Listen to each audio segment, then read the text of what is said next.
Opinions voiced in this program are for general information only and are not intended to provide specific advice or recommendation for any individual.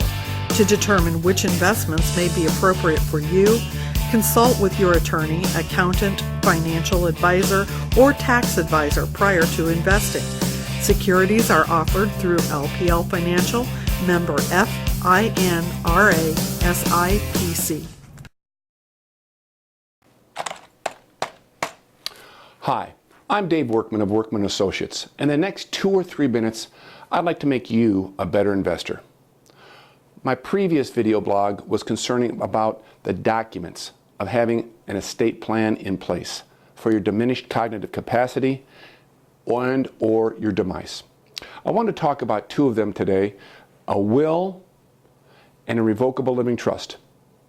Let me just go over exactly what a will is and what a revocable living trust is, and then discuss with you next time some of the other important documents. A will is often said to be the cornerstone of any estate plan. The main purpose of a will is to disperse property to heirs after your death. If you don't leave a will, disbursements may be made according to your state law, which might not be what you want. There are 2 other equally important aspects of a will. You could name the person, who's called an executor or an executrix, who will manage and settle your estate. If you do not name someone, the court will appoint an administrator who might not be someone you'd choose. And secondly, you could name a legal guardian for minor children. This is a really important part about the will. Or dependents with special needs. If you don't appoint a guardian, the state will appoint a guardian for you.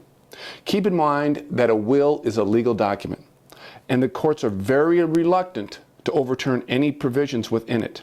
Therefore, it is crucial that your will be well written and articulated. That's why I'm really against online wills, and properly executed under your state laws. It's also important to keep your will up to date.